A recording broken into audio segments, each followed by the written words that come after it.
नमस्कार, जेएम विशेष मध्ये आपलं स्वागत। मी श्रेयस पांडे। महायुतीकडून साताऱ्यातून उदयनराजे भोसले यांना लोकसभेची उमेदवारी जाहीर झालेली आहे। महाविकास आघाडीचे उमेदवार शशिकांत शिंदे यांच्या विरुद्ध ते लढणार। उदयनराजे भोसले येत्या गुरुवारी आपला अर्ज दाखल करण्याची शक्यता आहे। तर दुसरीकडे कोल्हापूरचे राजे म्हणजे शाहू महाराज छत्रपती यांनी मंगळवारी जोरदार शक्ती प्रदर्शन करत आपला उमेदवारी अर्ज भरला। त्यामुळे यंदाच्या लोकसभा निवडणुकीच्या मैदानामध्ये दोन्ही राजे अधिकृतरित्या उतरलेले आहेत असं म्हणता येईल। दोन्ही राजेंसमोर कसे असेल प्रतिस्पर्धी उमेदवाराचे आव्हान, कुणाचं पारडं कितपत जड, पाहूयात आजच्या जेएम विशेषमध्ये। साताऱ्याचे राजे आणि कोल्हापूरचे राजे यांच्यापुढे आव्हान कसे असणार, दोघांची ही लढत कशी असेल, पाहूयात ग्राफिक्सच्या माध्यमातून। राजेंना आव्हान कुणाचे आपण ते पाहतोय, तर भाजपाचे उमेदवार आहेत साताऱ्यातून उदयनराजे भोसले, त्यांना टक्कर देणार शशिकांत शिंदे राष्ट्रपतीचे उमेदवार आहेत। त्यानंतर कोल्हापुरामध्ये शाहू महाराज छत्रपती यांना काँग्रेसने उमेदवारी दिलेली आहे, तर शिवसेनेकडून संजय मंडलिक कोल्हापुरात रिंगणात असतील।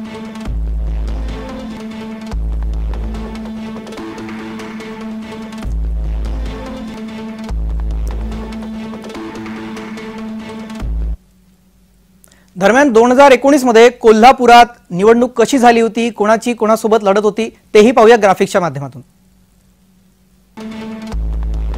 संजय मंडलिक यांना 7,49,000 मतं मिळाली होती, ते विजयी झाले। धनंजय महाडिक त्यांच्या समोर त्यांचं आव्हान होतं। 6,07,000 मतं धनंजय महाडिक यांना मिळाले आणि त्यांचा पराभव झालेला होता। कोल्हापुरात 2019 ची निवडणूक कशी झाली होती आपण ती पाहतोय।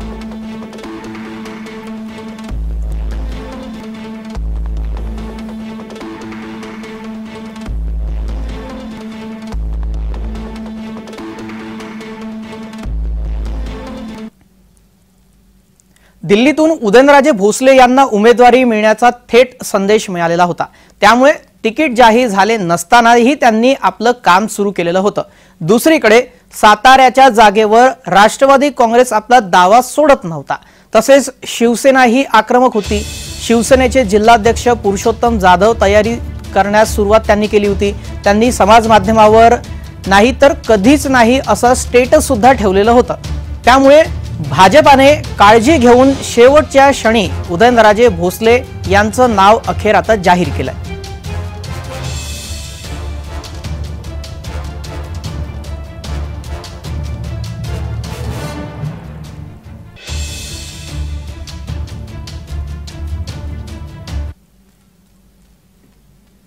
साताऱ्यामध्ये उदयनराजे भोसले विरुद्ध शशिकांत शिंदे अशी लढत होणार आहे। त्यानुसार आता एकमेकांवर आरोपांच्या फैरी देखील सुरू झालेल्या आहेत। उदयनराजे भोसले यांचं नाव जाहीर झाल्यानंतर त्यांनी पत्रकार परिषद घेत सर्वात आधी काँग्रेसचे पृथ्वीराज चव्हाण यांच्यावर टीकास्त्र डागलं।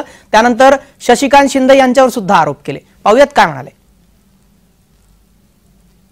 रोजगार उपलब्ध होईल, मोठं एज्युकेशनचे धागलं या ठिकाणी खुले होतील का तुम्ही, आणि मी स्वतः सांगेन की मी सर्व पृथ्वीराज बाबांनी केलं, आदरणीय पृथ्वीराज बाबांनी केलंय आणि ह्या ऍग्रिकल्चर युनिव्हर्सिटीला नाव हे तुमचं देण्यात यावं। नाही ज्यावेळेस ते संपूर्ण त्याला नाही, तुमच्या कॉन्टॅक्ट संपूर्ण दिल्लीत आहे। तुम्ही पंतप्रधान कार्यालयाचे त्यावेळेस हे होते, म्हणजे कार्यालयाचे मंत्री होते। याचा खऱ्या अर्थाने जे त्या बाई बाबांनी जे त्यांचं ऑफिस जे बाई पुटअप करतात त्याच्यावरती पंतप्रधान सह्या करतात। आपल्याकडे IITचा प्रोजेक्ट आहे ना, IIMचा ना, का कुणाष्ट मला शपथ कळालं नाही। काय एवढं त्यांना काय म्हणजे सही करता येत नाही का, पण त्यांनी सहीच केली नाही। सही केली असती तर आज मला सांगा ना, आपल्या इथल्या मुलांना तिकडे जायची गरज भासली असते का? पुण्याला दुसरीकडे बघत जावं लागलं असतं। निवडून का द्यायचं, कोणाला द्यायचं आणि कशासाठी द्यायचं? उगीच आपलं शोभेचा हत्ती म्हणून आपण पाळणार आहात का? काल महेश शिंदेने प्रेस घेतली, काय उत्तर दिलं? पवार साहेब काय बोलू शकले? फक्त आपलं कानाडोळा केला। त्या पलीकडे काय करणार आहे आता सध्याचे आता विद्यमान जे उमेदवार आहेत खासदारकीचे, शशिकांत शिंदे, काय झालं मला सांग। कोल्हापूर आणि हातकणंगले येथील महायुतीच्या उमेदवाराचा अर्ज भरण्यासाठी सोमवारी मुख्यमंत्री एकनाथ शिंदे, उपमुख्यमंत्री अजित पवार, कोल्हापूरचे इतर नेते उपस्थित होते। यावेळी महायुतीने मोठ्या जोरदार धडाक्यात शक्ती प्रदर्शन केलं। मोठ्या संख्येने यावेळेला नेते उपस्थित असल्याचं पाहायला मिळालं। मुख्यमंत्री सुद्धा यात सहभागी झाले होते। तर महाविकास आघाडीकडून कोल्हापूर लोकसभा मतदारसंघासाठी शाहू महाराज छत्रपती यांना उमेदवारी देण्यात आलेली आहे। तर त्यांच्यासाठी शक्ती प्रदर्शन मंगळवारी करण्यात आलं आणि उमेदवारी अर्ज शाहू महाराज छत्रपती यांनी मंगळवारी भरला। तर हातकणंगले लोकसभा मतदारसंघातून महाविकास आघाडीकडून माजी आमदार सत्यजित पाटील सरुडकर यांनी आपल्या निवडक कार्यकर्त्यांना घेऊन साध्या पद्धतीने उमेदवारी अर्ज भरला।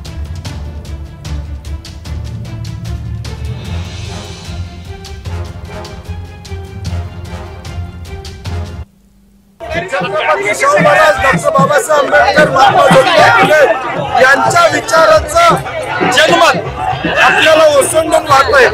10% लोक आलेले आहेत, अजून जवळजवळ 90% लोक या ठिकाणी यायचे आहेत।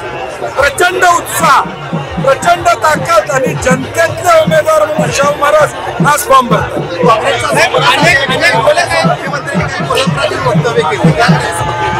मुख्यमंत्री महोदयांनी काँग्रेसमध्ये वक्तव्य काल केलं असलं तरी उमेदवारातल्या नाराजी काढण्यासाठी त्यांना 2 दिवस इथं राहावं लागलं। यातूनच उमेदवारांची निष्क्रियता, उमेदवार त्यांच्याच पक्षाला मान्य नाही आहे। भाजपच्या महेश जाधवांनी काय सांगितलंय उभ्या महाराष्ट्रानं ऐकलेलं आहे।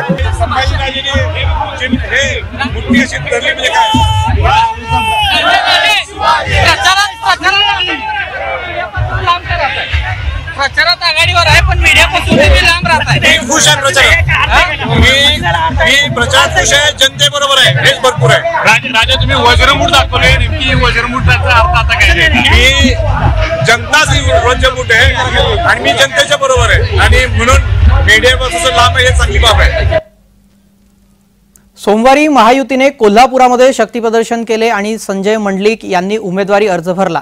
त्यानंतर मंगळवारी महाविकास आघाडीचे उमेदवार शाहू महाराज छत्रपती यांनी जोरदार शक्ती प्रदर्शन करत उमेदवारी अर्ज भरला। अर्ज भरतेवेळी दोन्ही गटाच्या नेत्यांनी आपल्या विजयाचा विश्वास व्यक्त केलाय।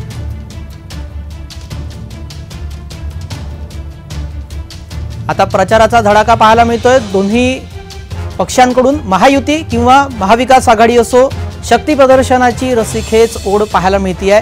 सोमवारी मुख्यमंत्री एकनाथ शिंदे यांच्या उपस्थितीमध्ये महायुतीचं जोरदार शक्ती प्रदर्शन झालं, तर दुसरीकडे महाविकास आघाडीचे नेते सुद्धा शक्ती प्रदर्शनात जोर दाखवताना दिसले।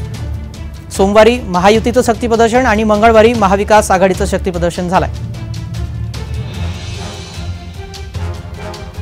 कोल्हापूर आणि हातकणंगले दोन्ही महायुतीचे उमेदवार संजय मंडलिक आणि धैर्यशील माने यांचे अर्ज भरायला मतदारसंघातले हजारो लोक आज रस्त्यावर उतरले होते। सगळे चौक, सगळे रस्ते, सगळ्या गल्ल्या पॅक होत्या। मतदारांनी ठरवलंय की हे दोन्ही महायुतीचे उमेदवार विजयी करून दिल्लीला पाठवून आदरणीय नरेंद्र मोदी साहेबांचे हात बळकट करायचे आहेत आणि आदरणीय मोदी साहेबांना पुन्हा तिसऱ्यांदा या देशाचे प्रधानमंत्री बनवायचा निर्धार आणि संकल्प कोल्हापूर आणि हातकणंगले वासियांनी घेतलेला आहे। त्यामुळे मी त्यांचं मनापासून अभिनंदन करतो। साताऱ्यामध्ये राजकीय वातावरण तापलेलं असताना शशिकांत शिंदे यांची उमेदवारी महाविकास आघाडीने जाहीर केलेली असली तरीही उदयनराजे, आमदार शिवेंद्रराजे भोसले, आमदार शंभूराज देसाई, आमदार महेश शिंदे यांनी कंबर कसलेली होती। शशिकांत शिंदे यांना त्यांनी केलेल्या कामाच्या जोरावर ही निवडणूक सामोरे जावे लागणार, तर ही लढाई अटीतटीची होणार आहे असं राजकीय विश्लेषक यांना वाटतं। काय वाटतंय त्यांना, त्यांची काय प्रतिक्रिया पाहूयात। सातारा लोकसभा मतदारसंघात जी उत्सुकता, उमेदवारीसाठी जी उत्सुकता ताणली गेली होती ती खरं तर आता संपुष्टात आलेली आहे।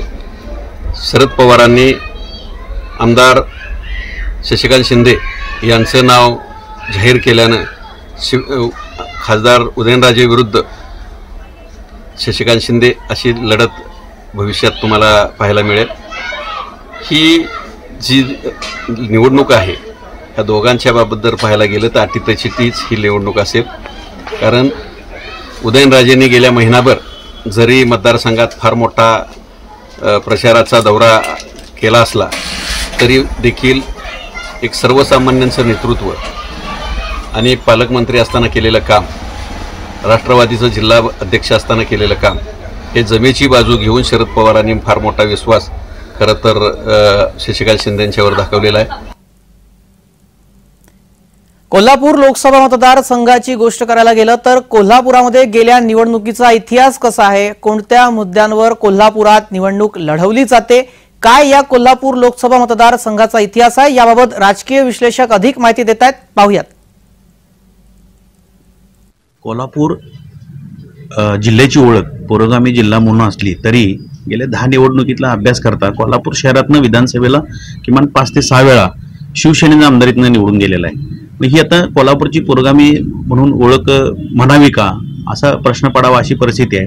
त्यात अलीकडं राम मंदिराची झालेली उभारणी असेल किंवा एक हिंदुत्व या नावाखाली जे वातावरण निर्मितीचा प्रयत्न सुरू केलेला आहे त्याची कुठेतरी एक झलक कोल्हापुरात पाहायला मिळते. शाहू महाराज यांनी समता रॅली असेल किंवा अन्य मराठा आरक्षणाच्या संदर्भातल्या ज्या आंदोलन असेल त्यात सहभाग घेतला, पण हिंदुत्ववाद्यांच्या वतीने ज्या काही रॅली काढल्या होत्या त्यात त्यांचा कुठं सहभाग दिसला नाही. म्हणजे कागलमध्ये समरीत घाडगे यांनी राम मंदिराची उभारणी केली आणि ते उभारणी करण्यामागचा हेतू हाच होता की हे हिंदुत्व कुठंतरी आपल्याला पुढं पोचवायचं आहे, त्यातून हे त्यांनी बांधलं असेल. आणि आता आपण कोल्हापूर पुरोगामी म्हणायचं का हिंदुत्वाकडे झुकलेलं म्हणायचं, आता ह्या लोकसभेच्या निकालानंतर ते स्पष्ट होईल. कोल्हापुरामध्ये शिवसेनेकडून विद्यमान खासदार संजय मंडलिक यांना पुन्हा उमेदवारी देण्यात आली आहे. संजय मंडलिकांचं बलस्थान काय, याबाबत राजकीय विश्लेषक अधिक माहिती देत आहेत. पाहूयात. कोल्हापूर लोकसभा मतदारसंघातील महायुतीचे उमेदवार प्राध्यापक संजय मंडलिक हे आता विद्यमान खासदार आहेत. लोकांना समोर जाताना त्यांनी काही 5 वर्षात केलेल्या कामाची एक शिदोरी त्यांच्या समोर असेल. त्यापेक्षा ते कैलासवासी सदाशिवराव मंडलिकांचे सुपुत्र आहेत, ज्या मंडलिकांनी आयुष्यभर संघर्ष बघितला आणि 4 वेळा ह्या कोल्हापूर लोकसभा मतदारसंघाचं प्रतिनिधित्व केलेलं आहे. त्यामुळे ते एक त्यांच्या पाठीमागे मोठी विचाराची किंवा कामाची शिदोरी असेल.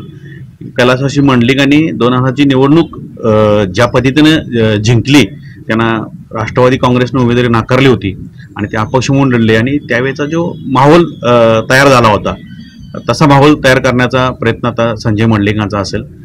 याशिवाय साखर कारखाना एक त्यांच्याकडे आहे आणि त्या साखर कारखान्याच्या माध्यमातून त्यांनी आपल्या तालुक्यात असेल किंवा कार्यक्षेत्रात असेल ते एक आपला स्वतंत्र असा गट निर्माण केलेला आहे. शाहू महाराजांना कोल्हापुरातून काँग्रेसकडून उमेदवारी देण्यात आली आहे. शाहू महाराज यांनी मंगळवारी आपला उमेदवारी अर्ज देखील भरलेला आहे. महाविकास आघाडीने जोरदार शक्तीप्रदर्शन देखील यावेळी केल्याचं पाहायला मिळालं. शाहू महाराज यांना स्वतः प्रचारामध्ये उतरावं लागणं ही कितपत आव्हानात्मक बाब आहे, याबाबत राजकीय विश्लेषकांना काय वाटते तेही पाहूयात. छत्रपती घराण्याचा वारसा या त्यांच्या दृष्टीनं जमेच्या बाजू आहेत. जरी त्यांच्या दत्तक विधानावरून काही आरोप प्रत्यारोप झाले असले तरी 60 वर्षापूर्वी आपण त्यांना एक राजे म्हणून स्वीकारलं असल्याने त्याचा मुद्दा हा प्रचाराचा राहणार नाही. आणि त्यांच्यासमोरचं आव्हान म्हणजे आता गावागावात पोहोचणं हे आव्हान असेल. पण त्यांच्या जोडीला काँग्रेसची एक मोठी फौज आहे, विशेषतः आमदार सतेज पाटील यांनी ज्या पद्धतीनं ही जागा काँग्रेससाठी खेचून आणली आणि गेली 1 वर्ष 1.5 वर्षापासून शाहू महाराज हेच उमेदवार असतील असं चित्र त्यांनी अप्रत्यक्षरित्या निर्माण केलं होतं आणि अपेक्षेप्रमाणे शाहू महाराजांना उमेदवारी दिली. जरी शाहू महाराज रिंगणात असले तरी सगळी प्रचाराची धुराई आमदार सतेज पाटील यांच्यावर असेल. त्यांच्या 2014च्या पराभवानंतर त्यांनी जे निवडणुकीमधली आपली रणनीती जी बदललेली आहे त्यातून त्यांनी अनेक त्यानंतरच्या निवडणुका लिलया जिंकलेल्या आहेत आणि ही रणनीती ते आता ह्या शाहू महाराजांच्या निवडणुकीत वापरतील आणि तसं त्यांना प्रतिसाद मिळताना दिसत आहे. त्यामुळं शाहू महाराजांच्या समोरची काही फारशी आव्हानं नसतील, आव्हानं असतील ती त्यांचे प्रतिनिधी म्हणून त्यांचे उमेदवारी मिळवण्यापासून पक्षाला जागा मिळवण्यापर्यंत जे पुढाकार घेतलेले आमदार सतेज पाटील यांच्यावर असेल.